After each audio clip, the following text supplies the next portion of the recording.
Allahu Akbar, Allahu Akbar, Allahu Akbar, Allahu Akbar, Allahu Akbar, Allahu Akbar, Allahu Akbar, Allahu Akbar, Allahu Akbar, La ilaha illallah wallahu akbar, Allahu Akbar, walillahil hamd. Innal hamdalillah nahmaduhu wa nasta'inuhu wa nastaghfiruh wa na'udzu billahi min shururi anfusina wa sayyiati a'malina. Man yahdihillahu fala mudilla lahu wa man yudlil fala hadiya lahu. Asyhadu an la ilaha illallah wahdahu la syarika lah wa asyhadu anna Muhammadan abduhu wa rasuluh. Allahumma salli ala Muhammad wa ala alihi wa ashabihi wa man sara ala nahjihi wa tamassaka bi sunnatihi ila yaumiddin wa ba'd. Fa usikum wa nafsi bi taqwallah wa ta'atihi la'allakum tuflihun. Yaqulu tabaraka wa ta'ala Al-hajju ashhurun ma'lumat faman farada fihinna al-hajja fala rafatha wala fusuqa wala jidala fil hajj wa ma taf'alu min khairin ya'lamuhu Allah wa tazawwadu fa inna khayra az-zadi at-taqwa wattaqun ya ulil albab. Ibadallah, ma'asyiral muslimin rahimakumullah. Hari ini adalah puncak dari al-ashrul awal min Dzulhijjah. Puncak dari 10 hari pertama bulan Dzulhijjah. Bulan yang sangat istimewa. Hari-hari yang sangat istimewa. Hari-hari yang Allah bersumpah dengannya. Ketika Allah bersumpah dengan waktu, itu menunjukkan bahwa waktu itu sangat istimewa. Allah bersumpah wal fajri wa layalin 'ashr, demi waktu fajar, waktu subuh, dan demi 10 hari pertama bulan Dzulhijjah menurut pendapat sebagian ulama dan bahkan banyak sahabat berpendapat seperti itu. Rasulullah SAW sendiri mengatakan dalam hadis riwayat Tirmidzi yang sahih, "Ma min ayyamin al-'amalu shalih fihinna ahabbu ila Allah min hadhihi al-ayyamil 'ashr." Tidak ada hari-hari dari seluruh hari-hari di tahun-tahun kita itu yang paling Allah cintai ketika orang beramal di hari-hari itu melebihi beramal di hari-hari 10 pertama bulan Dzulhijjah ini. Para sahabat mengatakan faqalu walal jihadu fi sabilillah. Tidak juga jihad fi sabilillah ya Rasulullah. La. Walal jihadu fi sabilillah illa rajulun kharaja bimalihi wa nafsihi wa lam ya'ud bi syai'in min dzalik. Tidak juga jihad melebihi amal soleh yang dilakukan di 10 pertama bulan Dzulhijjah, kecuali seseorang yang keluar jihad fisabilillah dengan membawa seluruh hartanya dan jiwanya, dan dia tidak kembali dengan sedikit pun yang dia bawa. Jamaah yang dirahmati oleh Allah Subhanahu wa taala, di antara perkara-perkara dan kebaikan-kebaikan yang menjadikan 10 hari pertama bulan Dzulhijjah itu istimewa, selain karena di dalam 10 hari pertama bulan Dzulhijjah ada puasa Arafah yang kita semua kemarin berpuasa, selain juga sholat Idul Fitri yang sekarang kita lakukan, selain juga Idul Adha yang sekarang kita lakukan, dan juga selain kurban yang akan kita lakukan hari ini, ada ibadah yang sangat istimewa, ibadah yang agung. Ibadah apa itu? Ibadatul hajj, ibadah haji. Benar, kita bukan sedang melakukan ibadah haji, tetapi jamaah sekalian, spirit, semangat dan roh haji tidak boleh terlewatkan. Sangat baik bagi kita untuk membersamai saudara-saudara kita yang sedang haji yang disebutkan nama-namanya tadi, dan juga seluruh jutaan umat Islam yang sedang menunaikan ibadah haji hari ini, dengan cara mengambil hikmah, mengambil pelajaran, spirit dari semua ritual-ritual haji, agar kita bisa terhantarkan kepada ketakwaan yang itu adalah bagian daripada tujuan penting ibadah haji. Jamaah dirahmati Allah Subhanahu wa taala. Dalam ilmu maqasidus syariah, ulama-ulama itu berpendapat dan bersepakat bahwa tidak ada ibadah yang Allah syariatkan untuk hamba-hambanya, untuk kita, melainkan untuk kebaikan, kemaslahatan hamba-hamba itu sendiri. Sholat Allah syariatkan untuk kita adalah untuk menyucikan kita. Charger harian sholat itu, sholat 5 waktu itu, sehingga Rasulullah mengilustrasikan orang itu kalau sholat 5 waktu seperti dia mandi 5 kali di sungai yang mengalir di depan rumahnya, maka dia suci dengan mandi 5 kali itu. Ibadah puasa atau ibadah Jumat, charger pekanan diwajibkan untuk orang-orang laki-laki, terutama yang kaum muslimin, untuk sholat Jumat sebagai charger energi pekanan. Dan kita butuh itu. Ibadah puasa Ramadan, charger energi keimanan tahunan, dan kita butuh itu. Tapi ibadah haji, ibadah disebut oleh para ulama sebagai ibadatul umri, ibadah umur. 1 kali saja diwajibkan seumur hidup kita. Padahal kata para ulama, ibadah itu diwajibkan kepada kita karena kita butuh ibadah itu. Hidup kita nggak imbang kalau tidak melakukan ibadah itu.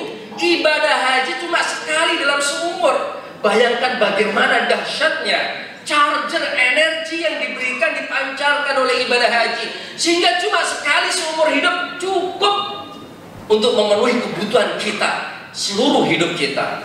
Maka jamaah dirahmati Allah, apa sesungguhnya spirit ibadah haji itu yang harus benar-benar, dan kita semuanya rata-rata sudah pernah ibadah haji, untuk kita refleksikan dalam kehidupan sehari-hari. Yang pertama adalah ibadatul haji tahqiq tauhidillah. Ibadah haji itu adalah ibadah yang mempertegas fungsi tauhid kita kepada Allah Subhanahu wa taala. Fungsi dan kewajiban kita, tugas kita untuk mentauhidkan Allah Subhanahu wa taala. Jamaah sekalian, perkara yang paling penting dalam hidup ini adalah mentauhidkan Allah. Dan itu ditegaskan oleh Allah dalam Al-Quran, wa ma khalaqtul jinna wal insa illa liya'budun. Dan tidak aku ciptakan jin dan manusia kecuali untuk beribadah. Sebagian ulama menafsirkan ayat ini dengan mengatakan illa liwahiduni. Tidak aku ciptakan jin dan manusia kecuali untuk mentauhidkanku.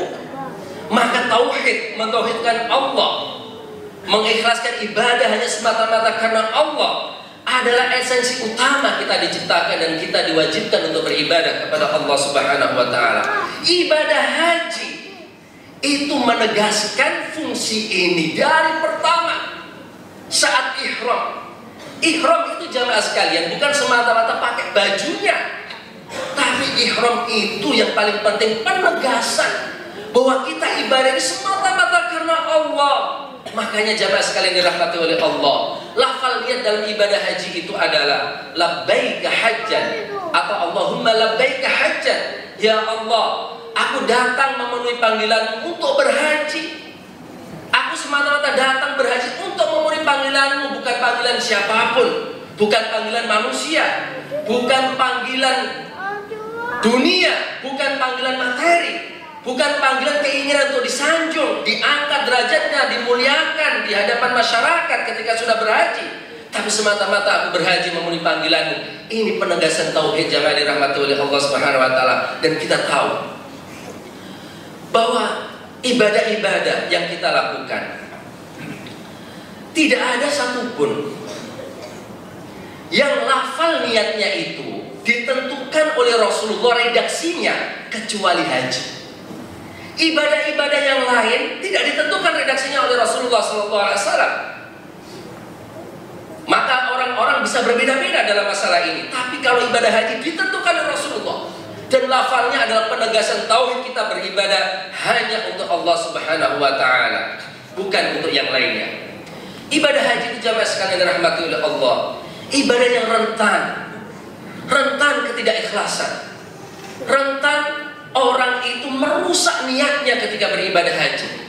Saya pernah mendapatkan sendiri jamaah dirahmati oleh Allah Subhanahu wa taala, sebagian jamaah kita memaksakan diri untuk berhaji dengan visa ziarah.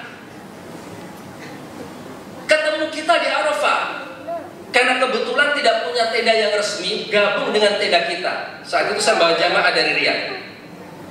Saya tanya, ini rata-rata pengusaha dari daerah Pak. Satu grup, kurang lebih 10 orang. Dia bercerita bagaimana perjalanan hajinya yang luar biasa. Karena visa ziarah nggak bisa langsung turun Jeddah. Turunnya di Riyadh, ibu kota. Dari ibu kota ke Mekah itu 800 km kurang lebih. Dan untuk menuju Mekah di musim haji itu harus melalui checkpoint puluhan kali. Setiap checkpoint itu pasti polisi nanya, kamu mau kemana? Kalau jawabnya ke Mekah pasti ditanya haji atau tidak. Kalau haji ditanya ada tasrihnya tidak, izinnya tidak, atau ada visa hajinya tidak. Kalau visa ziarah tidak diperkenankan untuk masuk. Ini jamaah-jamaah yang dirahmati oleh Allah Subhanahu wa taala bercerita ketika sampai mikot pakai ihram, naik GMC mobil isi 10, lewat padang pasir, tidak lewat jalur utama. Kenapa? Takut ditangkap polisi. Di padang pasir pun ada checkpoint, dikejar polisi sampai harus matikan mobil, sembunyi di kandang kambing. Ini orang-orang kaya, para pengusaha harus haji dengan sembunyi di kandang kambing. Takut ditangkap oleh polisi. Di Arafah saya tanya, Bapak berapa kali haji? Saya sudah sekian, beberapa kali haji. Kenapa Bapak paksakan? Jawabnya adalah malu dengan tetangga Pak Ustadz. Saya sudah terkadung selamatan pamit kepada masyarakat, tiba-tiba nggak jadi haji gimana? Saya dijanjikan visa haji di Jakarta. Begitu sampai Jakarta kami tunggu nggak datang juga visa itu. Kami paksakan untuk masuk Mekah, datang ke Mekah dengan apapun caranya, meskipun pakai visa ziarah. Jemaah yang dirahmati oleh Allah Subhanahu wa taala, demi menjaga ego, gengsi orang berhaji. Padahal haji itu adalah penegasan tauhid kepada Allah Subhanahu wa taala. Jemaah dirahmati oleh Allah Subhanahu wa taala, penegasan ketauhidan ini, keikhlasan dalam beribadah ini benar-benar harus terrefleksikan dalam kehidupan kita sehari-hari. Tauhid dan ikhlas dalam beribadah itu adalah dalam ibadatul batin, masuk dalam kategori ibadah yang tertinggi. Para ulama membagi dua tentang ibadah itu. Ada ibadatul batin, ada ibadatul zahir. Ibadah batin dan ibadah zahir.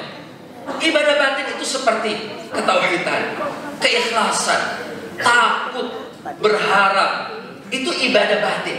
Ibadah zahir itu seperti sholat, gerakan kita. Haji, gerakan kita, manasik yang kita lakukan. Bersedekah, ibadah zahir. Berkurban sapi, domba, ibadah zahir. Tapi jamaah dirahmati Allah Subhanahu wa taala, sesuatu yang paling penting harus kita perhatikan selain ibadah zahir itu adalah ibadah batin kita. Dan kadang ibadah batin justru lebih penting daripada sekedar ibadah zahir. Ibadah zahir sebesar apapun yang kita lakukan, sebanyak apapun, kalau tidak disertai dengan ibadah batin yang benar, di antara yang dalam mentauhidkan Allah, mengikhlaskan ibadah untuk Allah, rusak. Rusak tidak berarti apa-apa.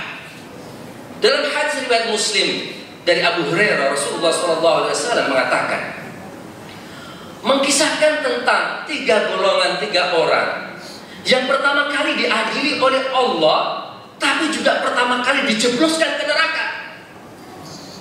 Rasulullah mengatakan dalam hadis itu, inna awwalan nas tuqda fihi yaumal qiyamati thalathatun. Sesungguhnya 3 orang, 3 golongan yang pertama kali akan diadili, dihisab oleh Allah itu 3 orang, 3 golongan. Dan 3 orang ini juga pertama kali akan dicomok mukanya, dilempar ke neraka. Siapa mereka ini jemaah sekalian? Mungkin dalam benak kita mereka adalah pezina, pembunuh, peminum khamr, karena pertama kali dilempaskan ke neraka. Tapi ternyata kata Rasulullah jemaah sekalian, yang pertama adalah rajulun ustusyhida, seseorang yang mati syahid. Seseorang mati syahid pertama kali diadili dan pertama kali dijebloskan ke neraka. Ceritanya kata Rasulullah, orang ini dipanggil oleh Allah, ditanya, bukankah aku telah memberikan kamu nikmat ini dan itu? Iya ya Allah, Engkau telah memberikan banyak nikmat kepada aku, kepada kami. Apa yang kamu lakukan dengan nikmatku? Hamba itu mengatakan, qataltu, aku berperang, berjihad ya Allah.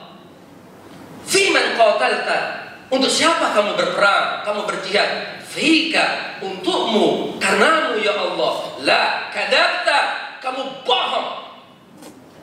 Innama qatalta liyuqal annaka mujahid. Kamu itu berperang, berjihad semata-mata biar dikatakan kamu pemberani, kamu mujahid. Kamu bukan berperang karena aku. Maka dicongkok mukanya, dilempar dan dijebloskan pertama kali ke neraka. Jamaah, jihad itu ibadah tertinggi dalam Islam, yang disebut para ulama sebagai dirwatus sanamil Islam, puncak ajaran Islam. Tidak semua orang sampai ke sana. Karena seorang tidak hanya mengorbankan waktunya, hartanya, tapi jiwanya. Yang rata-rata manusia itu tabiatnya kikir dengan jiwanya, tapi ini berani. Maka dia telah melakukan, menjalankan syariat Islam yang tertinggi, jihad. Tapi pertama kali dijebloskan ke neraka gara-gara terpleset dalam masalah niatnya, tidak mentauhidkan Allah dalam dia berjihad, tidak mengikhlaskan ibadah jihadnya karena Allah Subhanahu wa taala. Jika jihad ibadah yang paling tinggi dalam ajaran Islam, gara-gara orang tidak ikhlas dalam jihadnya, tidak mentauhidkan Allah dalam dia berperang, di dalam berperang, apalagi ibadah-ibadah yang lain jamaah sekalian, apalagi sholat, apalagi sedekah, apalagi korban sapi atau kambing, tidak ikhlas, justru bisa jadi menjebloskan kita pertama kali ke neraka. Na'udzubillah min dzalik. Golongan yang kedua adalah orang yang belajar, bukan hanya belajar tapi juga mengajarkan tapi tidak ikhlas. Dan yang ketiga, orang yang diberikan harta banyak oleh Allah, bersedekah terus setiap hari, setiap ada orang yang membutuhkan dipenuhi kebutuhannya, tapi juga pertama kali dihisab dan pertama kali dijebloskan ke neraka. Inilah ibadah batin jamaah yang dirahmati oleh Allah. Keikhlasan, mentauhidkan Allah, ini sangat penting jamaah yang dirahmati oleh Allah. Orang terbaik bukan semata-mata karena zahirnya ahli ibadah, tapi dia terbaik adalah karena hatinya, karena niatnya selalu mengikhlaskan ibadah untuk Allah, mentauhidkan ibadahnya untuk Allah Subhanahu wa taala. Abu Bakar itu manusia terbaik. Kata Imam Ali, khairun nasi ba'da Nabi sallallahu alaihi wasallam Abu Bakrin tsumma Umar. Manusia terbaik setelah Nabi Muhammad sallallahu alaihi wasallam itu adalah Abu Bakar. Tapi apakah Abu Bakar itu terbaik dengan sholatnya, dengan hajinya, umrohnya, kurbannya? Tidak. Tidak. Kata Ibnu Rajab Al-Hambali, ma faddalallahu Abu Bakrin bi salatihi wala bi siyamihi wala bi sadaqatihi walakin bima waqara fi qalbihi. Allah itu melebihkan Abu Bakar sehingga menjadi manusia terbaik setelah Nabi Muhammad SAW, bukan karena sholatnya, bukan pula karena puasa atau sedekahnya, tapi karena apa yang yang bertengger di dalam hatinya, keikhlasan, mentauhidkan Allah dalam seluruh ibadah-ibadahnya. Tidak ada kata-kata, perbuatan yang dilakukan kecuali semuanya ditujukan karena Allah Subhanahu wa taala, sehingga dia menjadi manusia yang terbaik. Yang kedua, jemaah dirahmati oleh Allah Subhanahu wa taala, di antara spirit ibadah haji yang harus kita refleksikan dalam hidup kita, keseharian kita adalah sur'atul istijabah li amrillah. Cepat merespon perintah Allah Subhanahu wa taala. Ibadah selain dibagi ibadatul batin dan ibadatul zahir, juga dibagi menjadi dua oleh para fuqaha. Ada ibadah ghairu ma'qulatul ma'na dan ibadah ma'qulatul ma'na. Ada ibadah yang rasional dan ada ibadah yang tidak rasional. Ibadah yang rasional misalkan dalam bab thaharah, ketika kita akan melakukan ibadah sholat, setelah wudu lalu kena najis badan kita atau pakaian kita, maka dengan sendirinya kita akan mencuci bagian yang terkena najis. Ini ibadah yang rasional. Orang tidak beragama pun akan melakukan itu.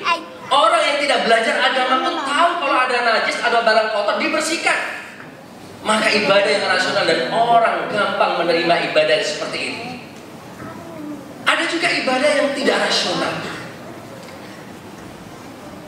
Dan haji itu adalah ibadah yang syarat dengan ritual dan kegiatan yang ghairu ma'qulatul ma'na, yang tidak rasional. Tapi orang terpaksa melakukan itu karena sunnah Nabi, karena ajaran Allah, syariat Allah, sehingga mengesampingkan sisi rasionalnya demi menjalankan ajaran Allah, menjalankan sunnah Rasulullah SAW. Di antara yang tidak rasional dari sekian banyak ritual dalam ibadah haji itu adalah tawaf. Kenapa harus tawaf mengelilingi Ka'bah? Meskipun itu mungkin jawabnya menapaktilasi ajaran Nabi Ibrahim dalam tawaf, tapi kenapa harus dimulai dari Hajar Aswad dan diakhiri dengan Hajar Aswad? Kenapa juga jamaah sekalian disunahkan mencium hajar aswad, batu hitam. Padahal cuma batu, nggak wangi juga. Sekarang tuh sudah nggak wangi, nggak seperti dulu, Pak. Konon karena katanya terlalu banyak dosa umat manusia sehingga hilang harumnya hajar aswad itu. Sampai sekarang tiap hari harus dikasih parfum hajar aswad itu. Orang tawaf itu disunahkan mencium hajar aswad. Sampai terkadang jamaah kita itu harus mengorbankan ngikut saudaranya demi mendapatkan cium hajar aswad yang sunnah itu. Tidak rasional. Abu Umar bin Khattab itu seorang khalifah, dan bukan hanya khalifah dan pemimpin umat Islam, tapi juga ulama. Ulama yang mendalam ilmunya, cerdas.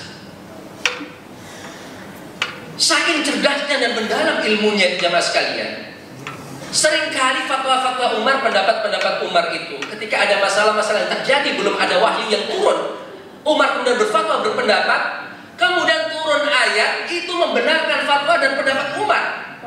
Sampai pernah ada masalah, Abu Bakar usul, Umar juga usul. Rasulullah lebih mengikuti pendapat Abu Bakar tentang masalah tawanan perang Badar, ditebus atau tidak. Umar tidak setuju, dan akhirnya tidak lama kemudian turun ayat menegur Nabi Muhammad dan membenarkan pendapat Umar bahwa tidak layak bagi seorang nabi untuk menerima tebusan tawanan perang ketika Islam belum kuat. Luar biasa Umar, jamaah dirahmati oleh Allah. Sampai Imam As-Suyuti itu membukukan dalam buku tersendiri tentang ayat-ayat yang turun sesuai dengan pendapat Umar, yang membedakan pendapat Umar. Bagaimana keilmuan Umar bin Khattab, sehingga sangat rasionalis. Orang cerdas dan mendalam ilmunya itu selalu sangat rasionalis. Maka ketika tawaf bertemu hajar aswad dan tahu itu sunnah, sebelum dia cium hajar aswad itu dia mengatakan, "Inni la'alamu annaka hajarun."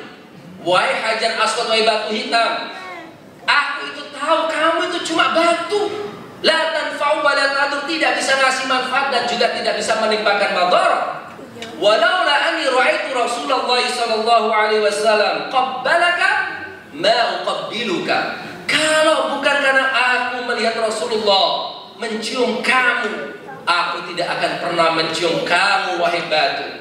Umar yang cerdas itu mengesampingkan sisi rasionalitasnya, akalnya, demi menjalankan sunnah Rasulullah SAW. Seperti itulah seorang Muslim ketika berhadapan dengan syariat Allah, ajaran Allah, sunnah nabinya, harus menerima dengan totalitas, gak pakai tawar menawar. Selama itu datang dari Allah dan Rasulnya, harus diterima. Hari-hari ini jamaah dirahmati oleh Allah, ada sebagian umat Islam yang menggunakan teori akal-akalan, teori rasionalitas untuk menolak ajaran Allah, bahkan menolak akidah, ideologi Islam. Contohnya ideologi tentang hari berbangkit, dicerna pakai rasionalitas. Apa mungkin orang yang sudah mati dibangkitkan kembali? Apa mungkin orang yang sudah menjadi remuk, bahkan tulang belulangnya remuk, kemudian muncul kembali? Kan ada sebagian umat Islam yang mengatakan seperti itu. Pakai logika dan rasionalitasnya menolak ajaran Allah Subhanahu wa taala. Dulu para sahabat Rasulullah SAW, dan contoh terbaik dalam melaksanakan perintah Allah adalah sahabat Rasulullah, generasi Islam pertama. Mereka itu dulu jamaah dirahmati oleh Allah pernah punya kebiasaan minum khamr. Minum khamr itu minuman tradisi mereka, minuman selera mereka, minuman yang paling mereka gandrungi itu minuman khamr. Sejak zaman jahiliyah lalu dibawa-bawa di awal Islam. Makanya mengetahui itu, Allah dalam mengharamkan minum khamr itu bertahap. Karena minum khamr itu minuman gandrungnya orang-orang Arab ketika itu dan para sahabat Rasulullah di awal-awal Islam. Tapi jamaah dirahmati oleh Allah, seselera-seleranya para sahabat Rasulullah terhadap minum khamr. Tapi ketika turun ayat innamal khamru wal maisiru wal ansabu wal azlam rijsun min amali syaitan fajtanibu, sesungguhnya khamr, judi, mengundi nasib, itu adalah najis dan perbuatan syaitan, wajib kalian jauhi. Seketika itu pula para sahabat yang gandrung minum khamar menuangkan seluruh minuman khamar di rumah-rumah mereka, sehingga jalanan Madinah ketika itu dalam satu riwayat dikatakan banjir minuman khamar, totalitas. Ketika ada larangan dari Allah Subhanahu wa taala, mereka berhenti. Totalitas, mereka kesampingkan sisi selera mereka demi menjalankan ajaran Allah, perintah Allah Subhanahu wa taala. Jamaah yang dirahmati oleh Allah Subhanahu wa taala. Yang ketiga, di antara spirit ibadah haji itu adalah bahwa ibadatul haji ibadatul ukhuwah wal wahdah. Ibadah haji itu ibadah persaudaraan dan ibadah persatuan umat Islam. Umat Islam dari seluruh penjuru dunia datang ke tanah suci. Latar belakang mereka berbeda-beda. Bangsa juga berbeda-beda, negara berbeda-beda, warna kulit berbeda-beda, bahasa berbeda-beda. Datang ke satu tempat, menghadap kiblat yang sama, pakaian yang sama, amalan yang sama, ibadah persatuan. Bahkan bukan hanya itu. Dan seringkali yang menyebabkan orang itu bersatu bukan hanya masalah ya, satu ras, ya, tetapi seringkali yang menyebabkan orang itu bersatu karena persepsi tentang masalah perbedaan itu adalah sama. Yang menyebabkan orang itu berpecah bukan semata-mata karena beda suku, beda tradisi, beda bangsa, beda negara, beda pakaian, tapi seringkali yang menyebabkan orang itu berpecah karena beda pemahaman. Tapi di tanah suci jamaah sekalian, orang dari pemahaman apapun, pandangan apapun, mazhab apapun, mau berimam dengan satu imam di Masjidil Haram. Sesuatu yang belum tentu kita dapatkan di masyarakat. Terkadang Pak, satu RT saja harus ada 2 atau 3 masjid karena beda-beda. Di tanah suci orang satu imam. Maka pelajaran persatuan yang luar biasa. Dulu Utsman bin Affan dan Ibnu Mas'ud itu selalu berbeda pendapat tentang masalah sholat tarwiyah. Sholat di hari tarwiyah itu qasar atau itmam atau sempurna 4 rakaat untuk duhur, asar dan isya. Utsman bin Affan berpendapat sunnahnya adalah qasar 2 rakaat tapi tidak dijamak. Ibnu Mas'ud ngotot dan selalu berpendapat bahwa sholat di tarwiyah pun, di hari tarwiyah pun tetap itmam 4 rakaat untuk duhur, asar dan isya, bukan 2 rakaat. Dan diskusi ini terus diabadikan oleh ulama-ulama dalam kitab-kitab fikih. Diskusi antara Utsman dan Ibnu Mas'ud. Tapi ketika dalam suasana haji di hari tarwiyah, Khalifah Utsman ketika itu jadi imamnya umat Islam di hari tarwiyah di Mina, Ibnu Mas'ud yang berpendapat sholat di hari tarwiyah tetap 4 rakaat bukan 2 rakaat untuk duhur, asar dan isya. Begitu imamnya Utsman sholat 2 rakaat, dia sholat di belakang Utsman dan 2 rakaat bukan 4 rakaat. Ditanya oleh sahabat-sahabat yang lain, wahai Ibnu Mas'ud, kamu tuh biasanya berdebat tiap hari dengan Utsman tentang sholat di hari tarwiyah itu 2 rakaat atau 4 rakaat. Kamu selalu berpendapat 4 rakaat, tapi kenapa sekarang kamu mau sholat di belakang Imam Utsman 2 rakaat? Kata Ibnu Mas'ud, al-khilafu syarrun, berselisih itu adalah keburukan, kejahatan yang harus kita hindari. Inilah jamaah dirahmati Allah, contoh persatuan para sahabat Rasulullah SAW. Perbedaan dalam pemahaman hanya ditinggalkan dalam diskusi-diskusi ilmiah di buku-buku, diskusi-diskusi ilmiah di masjid-masjid taklim. Tapi begitu dibutuhkan persatuan terutama dalam sholat, mereka bersatu. Dulu Imam Malik dan Imam Ahmad juga sama, berbeda pendapat dalam masalah hukum mimisan itu membatalkan wudhu atau tidak, keluar darah dari hidung.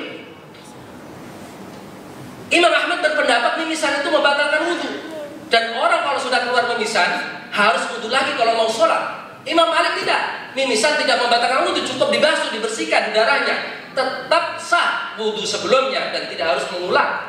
Tetapi meskipun demikian, diskusi terus panjang diikuti oleh murid-muridnya di kitab-kitab fikih. Tapi ketika Imam Ahmad ditanya oleh murid-muridnya, oleh sahabat-sahabatnya, wahai Imam Ahmad, hal tusalli khalfal Imam Malik? Apakah kamu mau sholat di belakang Imam Malik? Jika dia itu mimisan lalu tidak wudhu lagi, sholat sholat jadi imam. Kamu mau sholat di belakang Imam Malik seperti itu? Yang batal wudunya seperti itu? Apa jawab Imam Ahmad? Kaifa la usalli khalfal Imam Malik wa Sa'id bin al-Musayyib? Bagaimana mungkin aku tidak mau sholat di belakang ulama besar, mendalam ilmunya sekali berimam Malik?